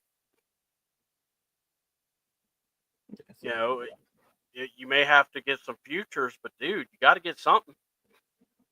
Yeah. So, but yeah, what else you got? Oh, and that's fact or fiction. Those are the 4 questions. So that's fact Wow. or fiction. Yeet, there we go. Well, I think we both have had our rants, but if you have Yeah. anything else, Oh yeah, I'm good. You and Ryan did great, and me just listening, I'm like, you know what, I'm good. We had our little mini rant. Yeah, I had my rant in between. So unless you have a rant to pursue. look, my thing is this: it just drives me nuts when there's so many people that love the team, and I get it, but it aggravates me when you watch and you hear no one taking accountability. This team, you know, Arthur Blanks, all this stuff. And it's almost as if you've got to, go, look, y'all made the mess, not us. And that's why I wanted to bring up that topic about, of all people, Raheem Morris. Because, you know, we've got to get answers or we've got to get results this time. I don't think press conference where you're smiling and telling us, how good we are and trying to, be positive, that ain't going to do with what's been going on. We are in a drought, and I hate to say it, we're not a winning franchise. Since 2017, we've been under 500. So we don't want to hear the positive. Yeah. It's like, oh well, we could develop this guy. We could do this. Yeah, I could turn into a superhero and fly away. That ain't gonna happen. Um, you know, or I could become a supermodel.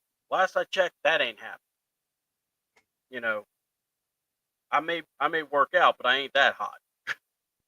Um, so that's why I just look and I'm just like going, I just want my team to just. I'd rather my team just be some Rough Riders.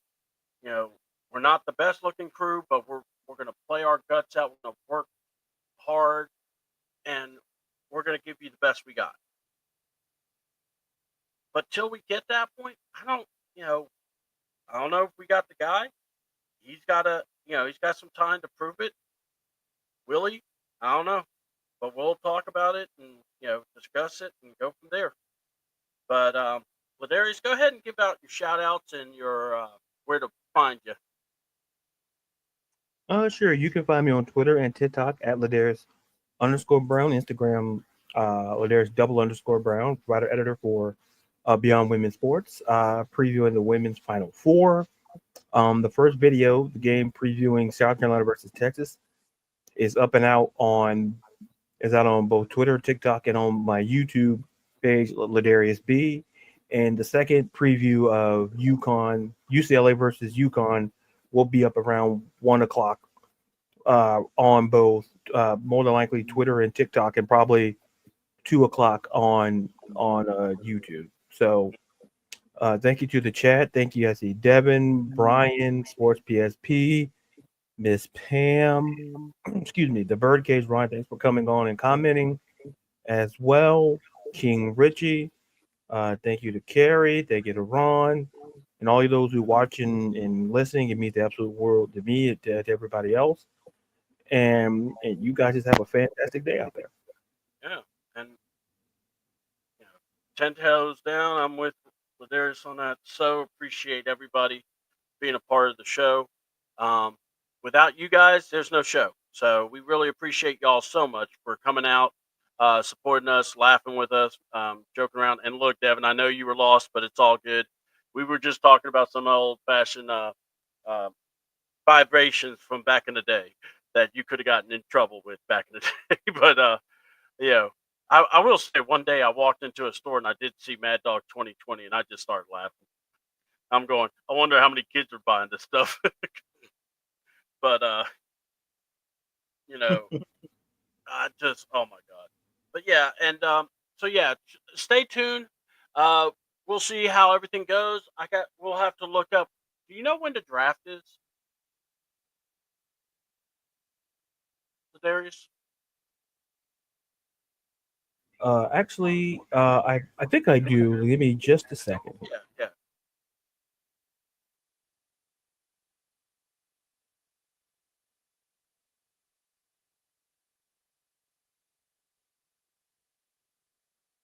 I'm looking.